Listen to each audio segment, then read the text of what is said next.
For decades, okay, women were encouraged to make one of the most important financial, legal, social, and personal decisions of their life, primarily through the lens of romance. And now that women are not doing that, we are now seeing unprecedented numbers of women all over the world evaluating marriage and whether or not marriage is right for them through the lens of evidence.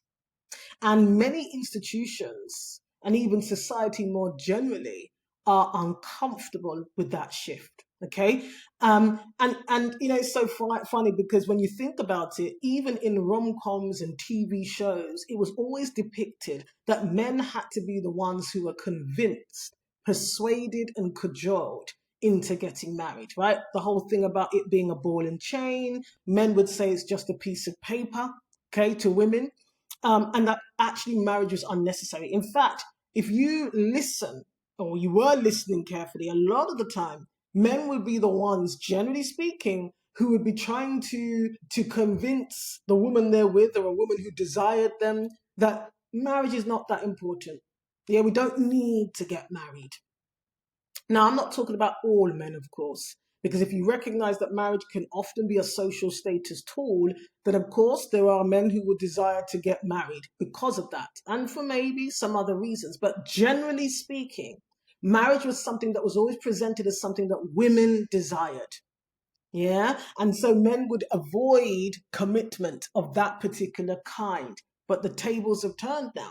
And I think that there's no mistaking why all of a sudden there's a whole agenda and narrative of trying to convince women, okay, that actually they've got it wrong now, right?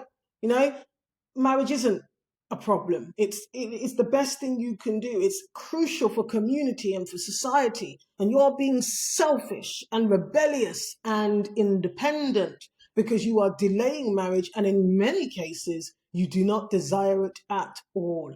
Systems of power are struggling with that shift because where they could incentivize women in the past because of romance, belonging, and just actual survival. And bearing in mind, I'm talking specifically, of course, about women who live in the West, because there are still places in the world where marriage is the only survival strategy that women have. I'm talking about women who live in the West, who have more options, economic freedom, who have access to education.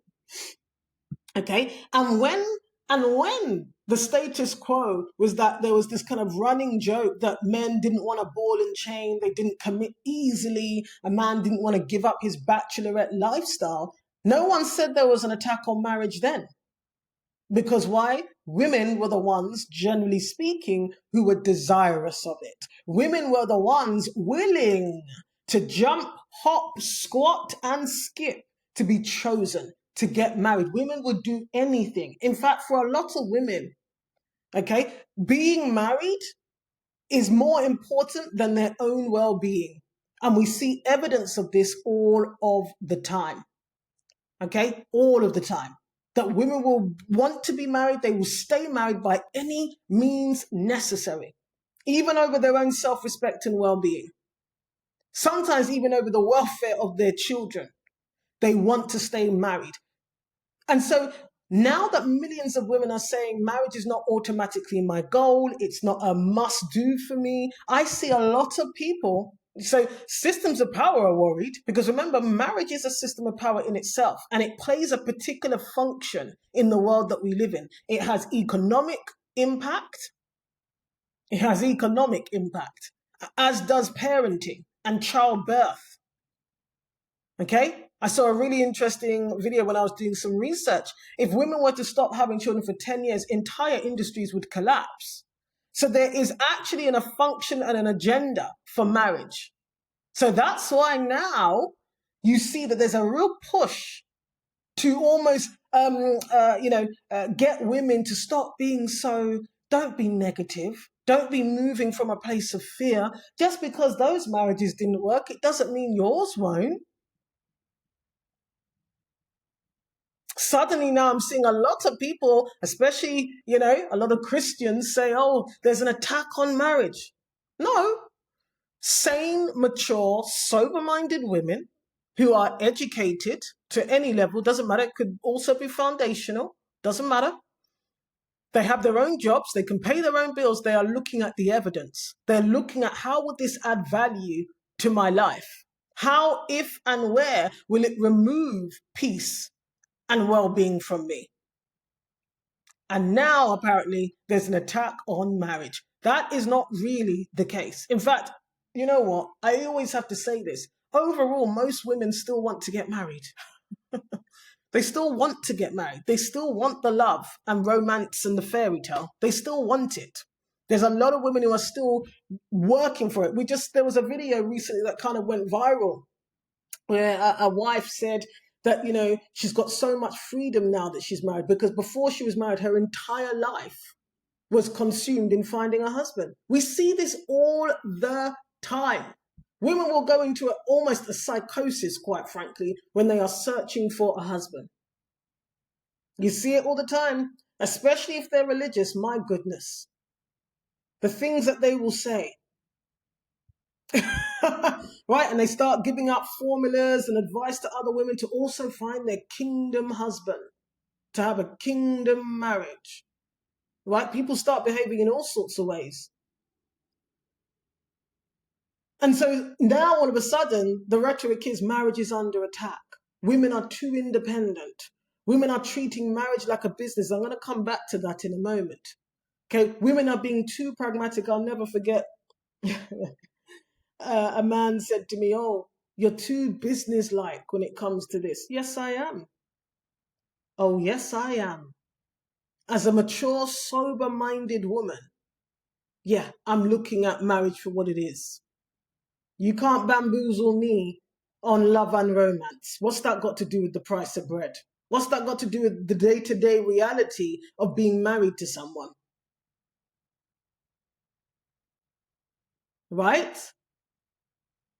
And so instead of the question being why are women changing, the question really should be is why is female decision making suddenly being scrutinized? People want to convince you that what you're seeing isn't true, that what you're experiencing isn't true, that it's normal or in the bounds of some of the behavior you see married women come onto the internet and show of their relationship. And by the way, it's not always the husband. I mean, I'm very unpopular when I say this, because sometimes they'll show up and say, that their husband packed them dog food for lunch. You're both dysfunctional in my, I'm sorry. The fact that you accept that, you think that's a joke, and then you put it on the internet, on the World Wide Web, you're both dysfunctional, right? A lot of the time, you're married to people, these people are married to each other. You must have some shared values. You must. You can't be the angel and he's the demon. No. You're probably somewhere in the middle, both of you, evenly yoked. We need to stop this. There's usually mutual dysfunction, right? When certain things become habits. And this goes for any relationship. Could be siblings, parent, children. It really doesn't matter, right? Often there is some kind of dysfunction there on both sides if this has become a pattern or a habit. That's the reality. The fact of the matter is, women aren't simply rejecting marriage outright by itself. They're evaluating it. And when you evaluate something, you weigh up the pros and cons. You look at the evidence. And what we need to remember is no one's above the program.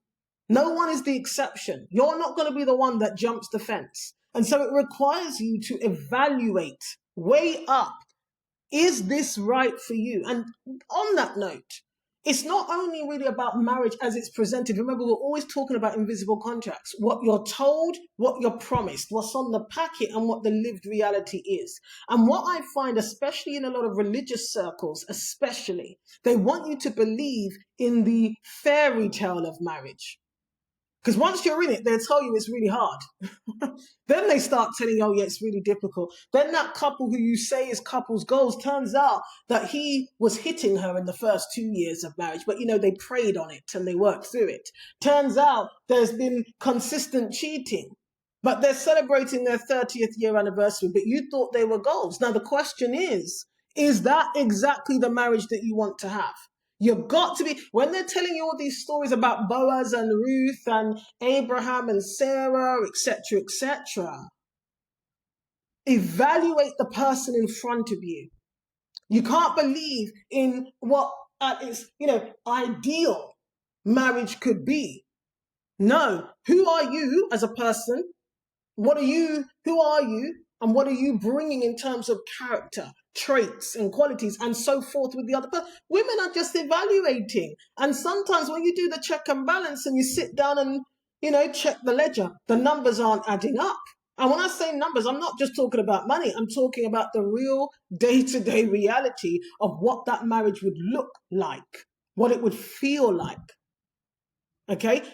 So it's really obtuse and disingenuous to just simply say that women are independent, they are, selfish. No.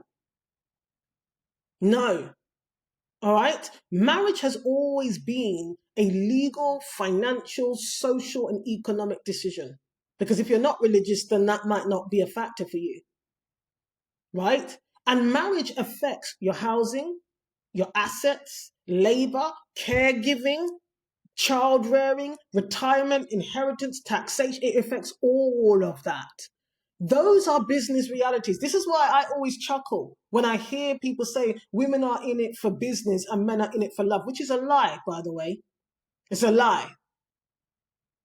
Most of the time, women have been sold love and romance. Most of the time, even in my comments, we're a community now of over 200,000. There are women who still want the love and the fairy tale. Ideally, that's what they want. That's what they desire deep down. They want that to be true. But that's what they've been sold. Okay, but you see, time and observing evidence of how things turn out, when you see patterns, you see the difference between what you're told and sold and what the lived reality has been for millions of women around the world. Now you have to evaluate. You can't just choose based on how you feel. And then this idea that men marry for love. Look, you see, we need to get clear on what we mean by love as well. Because it's not some of the things that systemically, when we look at patterns, you see, some of you aren't going to be hearing me. Because a lot of the time what you hear is that every single individual man is this way. That's not what I said. I'm talking about patterns and systems. Yeah? Some things that happen systemically to women in marriage are not loving. Right? We need to get clear on what we mean by love. Is it just sentiment and feeling? Is it attraction? Is it a sensation? Or is it action, practice, patterns, habits, in private and in public? What is it exactly? So this constant positioning of women as these kind of, marriage is about business for women. And here's the thing. Sometimes I think to myself, okay, so let's say marriage is about business for women. Well, a lot of women are very bad businesswomen. They're very bad businesswomen. They've made some bad deals. If they're being honest and accountable to themselves, they've made some very bad deals. They didn't read the terms and conditions. They didn't negotiate. In fact, the asset wasn't worth what they paid for it. You see, if we want to go down that road and say that women are in it for business, they are, a lot of the time, women are terrible then. If that's the case, terrible business women when it comes to marriage. Right? Yeah, women are often taught to think about soulmates, destiny, love, chemistry, romance, while everybody else is benefiting really from the practical realities of the institution of marriage. More information, it means women are more informed. Women are more informed. Women feel far more able to make decisions for themselves. And here's the kicker. Because a lot of the time, there's this idea being presented that a woman's sitting there and she's choosing from a myriad of men like it's blind date. No. Like it's an episode of Scylla on Blind Date. No, that's not what it is. A lot of the time, women are choosing to be single. And that tells you something. That tells you something, doesn't it? Yeah? Because the invisible contract here that society and systems of power have been able to rely on is that good women should desire marriage regardless of the evidence, regardless of the reality. That's the contract. And for decades, women have complied, partly because they had to. They had no other choices. Yeah? They had no other choices sometimes. But many women have entered into marriage despite the financial risk, despite unequal labor, despite caregiving burdens, despite career sacrifice, despite the lack of orgasms, despite the loss of autonomy, because they were taught that marriage itself was proof of success. It was proof of worth and value. That's what most women have been taught. And it exists in all cultures, by the way. It does. It exists in all cultures. So here we are. Women aren't only looking at statistics and observations. It's so funny, actually, because so many times online I hear mostly men will say 70% of marriages, of divorces are initiated by women. They always love that statistic, even though when you go and look at that actual study, it doesn't actually, the outcomes and the conclusions rather aren't what you think they are. By the way, if you go and look at the actual study itself, the conclusions aren't what people are commonly spewing online. Okay? But women don't have to look at statistics. They're able to observe mothers, grandmothers, aunts, cousins, friends. They're watching. They can see. They can see. They're watching burnout. They're watching women care for everyone and everything. They're watching women become financially vulnerable in the marriage and then after. Yeah, they're watching women carry most of that domestic labor. This is something, that's another area for me I chuckle, because what I see is people trying to convince women it's not true that women do most of the domestic care and the childcare. That's just not true. That's not true. In fact, the one I've seen as well recently is that actually women like to clean too much.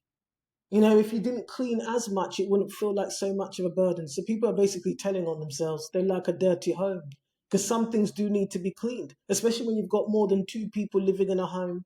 It really does. You need to wipe the surfaces daily, really. The floor will need to be swept or mopped lest it becomes sticky and you start drawing mice and ants in your house. And that's when people are like, why are there ants? Well, who's doing the cleaning? The bathroom needs to be cleaned rather regularly. Yeah, there's all sorts of nonsense excuses that come up. And now as women, people are trying to convince you, you don't really do all of that. You're imagining it. Yeah, women are watching marriages that look exhausting. I've never met a married woman I'd swap a day in the life with. Look at all these women sharing pictures of themselves when they were married versus now. Stark difference, like night and day. And you see it in the eyes, in the skin. Yeah? Many women are making decisions based on observation, not based on fear. Okay? Or if they are fearful, they don't want to end up like that. And it is an important decision. Yeah? It's an important decision. So that's why you're seeing a shift in how certain, whether it's religious people, political commentators, people who have an agenda, they need to get women back on board. That's why they're saying it's women's fault that men are lonely. It's women's fault that the birth rate is declining. It's women's fault because, we're just so stubborn, unrealistic, unreasonable, unyielding, and unfair. The old messaging no longer works. That's the real problem. Because we as women are asking harder questions. We're asking harder questions about the reality of what marriage could look and feel like in reality. Yeah. And lastly, what I'll say at this point as well, and I always bring it back to self-authority. Yeah. Women are increasingly claiming their right to decide. Their right to decide whether they marry, who they marry, when they marry, and whether they remain married. And of course, that is ruffling some feathers. I just saw quite a few videos actually recently where they're discussing whether it is okay for a woman to leave a marriage that doesn't have abuse or infidelity. Yeah, so they don't want women to have the self authority to decide, I don't want to be married anymore, or I don't want to be married to this person anymore.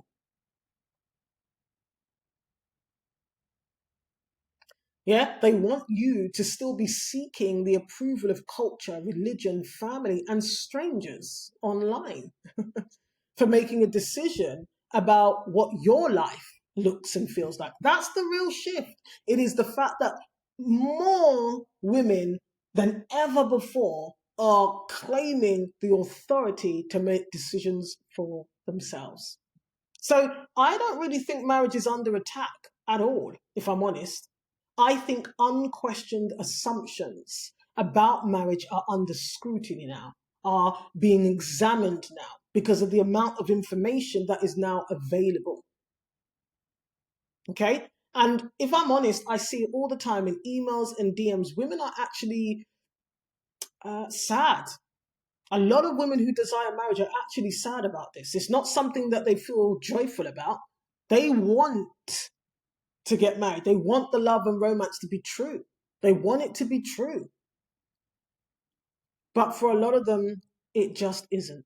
Okay. So we need to be more critical when we're hearing these kind of conversations. Get to the root of what is actually being challenged. It's usually a woman's right to make a decision for her own life, come what may. So that's all for this session. I cover invisible contracts, especially when it comes to marriage and womanhood, in the invisible contract audit. The link is somewhere in the description.